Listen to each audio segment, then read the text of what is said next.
Dante's Boxing Nation, what's going on, guys?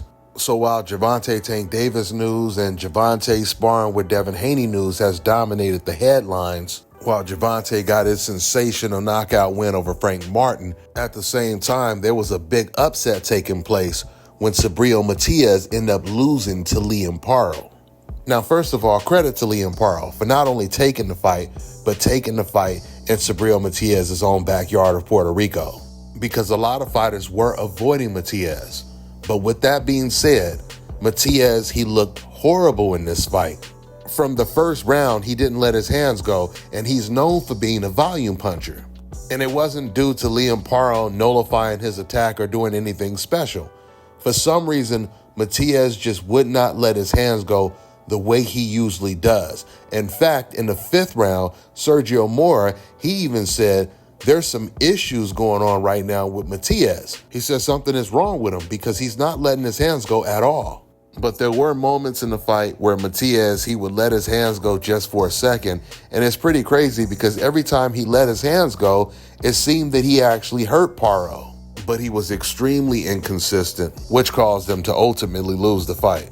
Which brings me to what DAZN said. Now, just remember, Liam Paro, he's Australian. So during the fight, Sergio Mora, he said if Liam Paro wins this fight, it will be like George Kambosos coming over to beat Teofimo Lopez. Can you imagine if Paro came to Puerto Rico and beat their native son, a man who's got 20 knockouts and 20 wins? I'll tell you what, it'll be like when another Aussie went to the home turf of a champion. When Kambosos took the championship of Teofimo Lopez. Incredible. These Aussies are just road warriors. They're built different. They're built different, says DAZN's commentator Todd Grisham. But when Devin Haney beat one of these Australians that was built different, none of these commentators praised Devin Haney as if he was beating someone that was built different. Haney beat the Australian George Kambosos not once but twice to become undisputed. And I remember ESPN's Joe Tessitore, he said right after the fight, right after Haney beat George Kambosos, he said, let's be honest, George Kambosos, he was never that good to even begin with, despite the fact that he had beat Teofimo Lopez, which is exactly what the DAZN commentators were actually bragging about. Not to mention, ESPN's Joe Tessitore, he's so damn sneaky. He was one of the commentators that was calling George Kambosos undisputed, knowing that he didn't have all four belts because Devin Haney had the WBC belt. He had been praising George Kambosos all along until George lost to Devin Haney. However, Tim Bradley, he did put Joe Tessitore in this place, and he said we can't take the credit away from Devin Haney by trying to make excuses for George Kambosos or just discrediting the win. So listen, at the end of the day, Liam Paro, he's a good fighter. He's got some good wins, and he just got a big win over Matias. So when it comes to DAZN praising Liam Paro, talking about Australians are built different, they better make sure they keep that exact same energy if Liam Paro ends up losing to someone that they don't want him to lose to. They better keep that same energy.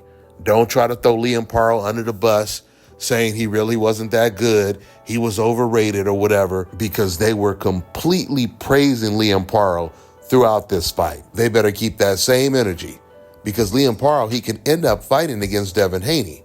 Or if that fight doesn't happen because maybe Devin Haney has to fight against his mandatory, if Liam holds the belt long enough, maybe he'll even get a Gervonta Tank Davis fight, because I could see Gervonta moving up to fight for his title. So either way, if Liam Paro is going to fight Gervonta, if he's going to fight Devin Haney, don't try to throw Liam under the bus just to discredit a win that you think maybe a Devin Haney or a Gervonta Tank Davis is going to get.